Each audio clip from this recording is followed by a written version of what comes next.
Salut à tous et soyez le bienvenu sur notre émission de la voix de Bongandanga.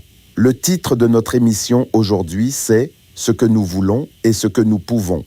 Bonjour mesdames et messieurs, encore une fois, bienvenue dans notre émission de la voix de Bongandanga sur réflexion et de développement personnel.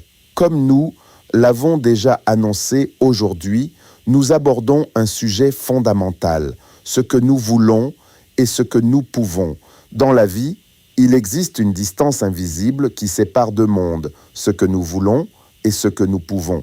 Nous voulons souvent beaucoup, le succès, la reconnaissance, la richesse, l'impact. Mais vouloir n'est pas encore pouvoir. Et c'est précisément dans cet espace que se joue le véritable développement personnel.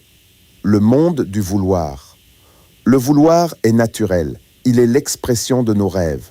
Chaque jour, des millions de personnes imaginent une vie meilleure, une carrière brillante, une vie stable, une réussite visible. Mais l'imagination ne construit pas encore la réalité. Le vouloir donne une direction, mais pas encore le chemin. La confrontation avec la réalité.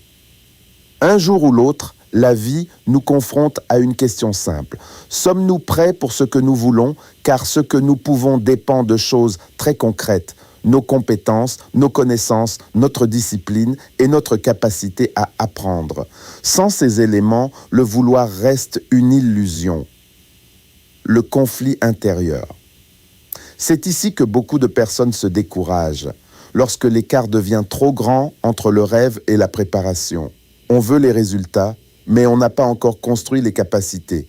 Et c'est souvent à ce moment que naissent la frustration, les accusations, les excuses. Pourtant, la solution n'est pas de réduire nos rêves. La solution est d'agrandir nos capacités. Le chemin du développement personnel. Le développement personnel consiste à transformer progressivement le vouloir en pouvoir. Chaque compétence apprise, chaque discipline quotidienne, chaque effort invisible. Toutes ces petites actions réduisent l'écart entre ce que nous voulons et ce que nous pouvons réellement accomplir. Conclusion. Finalement, le succès n'est pas une question de désir. Beaucoup de gens veulent réussir. La vraie question est, qui est prêt à devenir la personne capable de réussir? Car dans la vie, le vouloir indique la destination, mais c'est le pouvoir qui construit la route. Merci beaucoup d'avoir suivi notre émission et à très bientôt sur notre émission de la voix de Bongandanga pour une nouvelle réflexion sur le développement de l'individu et de la société. Je vous en remercie.